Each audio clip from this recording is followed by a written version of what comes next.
Là, on est dans le train direction Marseille, les quartiers nord de Marseille, plus précisément. Ce qui me fait peur avec les quartiers nord, c'est tout ce qu'on entend dans les journaux. Les journalistes n'ont pas le droit d'aller filmer là-bas, donc j'ai un peu peur qu'on se fasse peut-être, je sais pas, agresser. Bon, je pense pas agresser, c'est un peu fort, mais qu'on se fasse prendre à partie.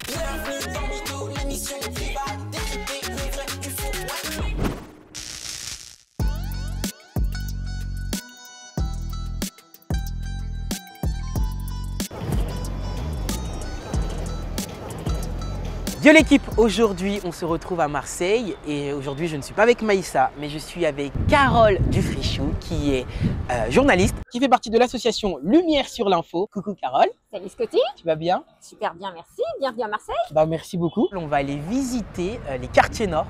J'ai vraiment hâte de voir tout moi ça. aussi. Je vais te montrer sur la carte Ok. déjà où on va. C'est une nouvelle carte parce que jusqu'à très récemment, les quartiers nord n'apparaissaient pas sur les cartes touristiques de Marseille. Waouh. Et pourquoi ça? C'est une excellente question à poser aux autorités. Les quartiers nord, c'est tout ça. D'accord. Et moi, alors, petite chose que je ne savais pas, c'est que vous avez accès à la mer. Qu'est-ce que tu sais toi des quartiers nord? À part les règlements de compte, les fusillades, la drogue, etc. Moi, j'en sais pas grand-chose. Voilà, on y va? C'est parti. Allez. Yes. Venez avec nous l'équipe, on va aller visiter tout ça.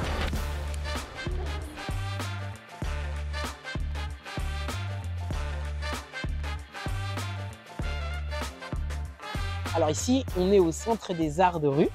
Et qu'est-ce qu'on peut trouver ici? C'est un peu tous les objets qui permettent justement de faire des spectacles de rue. Donc on a là une girafe, je ne sais pas à quel spectacle ça a servi, mais ça a l'air incroyable. On a des voitures pour justement permettre d'effectuer ces spectacles de rue. C'est vraiment top, c'est vraiment très top parce que c'est riche en objets, il y a plein de choses très rigolotes. J'ai envie d'essayer toutes les voitures, de monter dedans. Là par exemple, on a une roue avec des vélos. Tout ça se trouve dans les quartiers nord de Marseille. Voilà Georges, qu'on va rencontrer. On dirait un règlement de compte, on va s'embrouiller. Enchantée, Carole. Oui, bonjour. Enchanté, Scotty.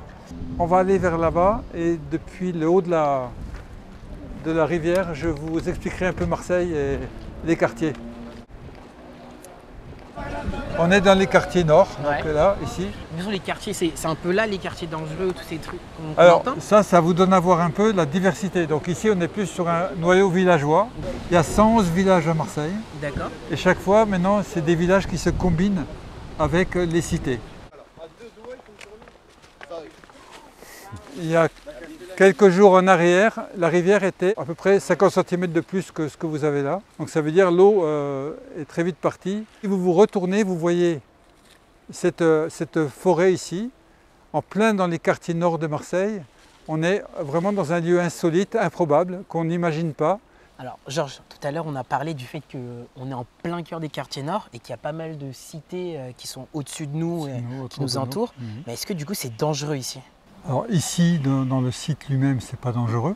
Après, ce qui est dangereux, c'est que certaines personnes vivent dangereusement et donc se mettent en danger et du fait du trafic. Mais sinon, moi personnellement, je vis sereinement dans ces quartiers. Donc vraiment, l'idée qu'on se fait des quartiers nord de Marseille, ce qu'on voit dans les médias, c'est exagéré. C'est pas la vie réelle. C'est une réalité aussi, il ne faut pas le nier. Il ne faut pas le nier totalement. Mais ce n'est pas toute la vie des quartiers nord.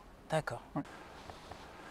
C'est bien dommage que les médias axent beaucoup leur investigation sur justement que ces trucs-là mauvais, les points noirs. Tout est une question d'angle.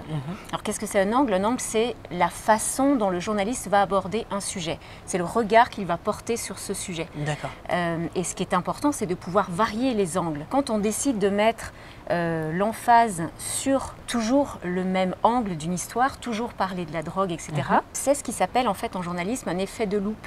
C'est-à-dire qu'on se focalise toujours sur le même élément et on finit par ne plus avoir de vue d'ensemble. Il y a plein de trucs à voir dans les quartiers nord. Oui, mais regarde ce que tu vas écouter ou cliquer sur un lien si on te dit venez, nous allons vous parler de l'histoire du ruisseau des Égalades. Le sensationnel vend beaucoup plus. Et c'est très injuste parce qu'il y a, on va le voir tout à l'heure, il y a beaucoup de gens qui habitent les quartiers nord qui aujourd'hui ne se reconnaissent pas du tout dans les représentations que les médias font de leur quartier, de leur quotidien, etc. Les quartiers nord, ce n'est pas que ce qu'on en voit.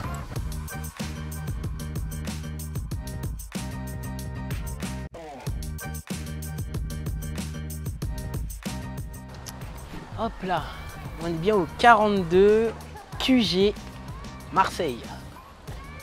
Bon, on va découvrir Charlotte. Bonjour. Salut, Scotty, enchantée. Bienvenue. Charlotte, c'est ça? C'est ça, Merci. Chez Marseille. Merci beaucoup. Bon, on se retrouve là au sein du QG Marseille, l'auberge de jeunesse la plus petite de France. Et j'ai une activité un peu hors du commun à faire là tout de suite. Je vais préparer des confitures. Donc si on m'avait dit ce matin en me réveillant que j'allais faire des confitures dans les quartiers nord, je n'aurais pas trop cru.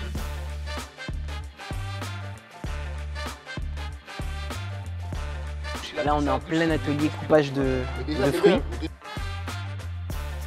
imagine un journaliste, il a une baguette magique aussi, un super pouvoir. Il peut informer les gens qui ne sont pas sur place, un vrai reporter quoi. Mais c'est pas si facile que ça pour lui parce que sa baguette magique, elle fait 3 mètres de long. Super difficile à manier parce que le journaliste, c'est pas un métier facile. Le journaliste, il doit informer les gens, leur expliquer comment c'est sur place.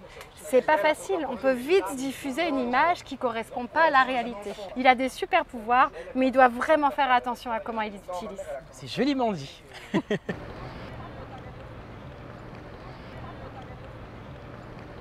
Et voilà, pour terminer cette visite des quartiers nord de Marseille, je t'emmène dans un autre quartier, beaucoup plus emblématique celui-là, beaucoup plus touristique, le Vieux-Port Le de Vieux-Port. Marseille. Waouh! Toujours sous le regard de la bonne mer. Que j'ai vu en arrivant et en partant. Exactement, C'est la parce règle. que je crois que ta visite à Marseille se termine. À bientôt Scotty. Yes. Et bon retour à Paris. Merci beaucoup. Salut. Ciao, ciao. Bon l'équipe, on arrive à la fin de cette journée immersive au sein des quartiers nord de Marseille. Et je dois reconnaître quelque chose, j'étais le premier à avoir un peu des a priori par rapport à ces quartiers-là. Les reportages sur les trafics de drogue sont réels. Oui, il y a vraiment du trafic dans ces quartiers-là. Mais la chose à savoir, c'est qu'il y a énormément de super belles choses. Encore une fois, croisez vos sources pour que vous ayez plusieurs angles d'attaque sur un sujet. Parce que c'est important de croiser ses sources, comme on le répète au sein de Trop Mytho. Donc je vous dis bonne fin de journée. Et c'est Marseille bébé. Djoujoul, on est ensemble.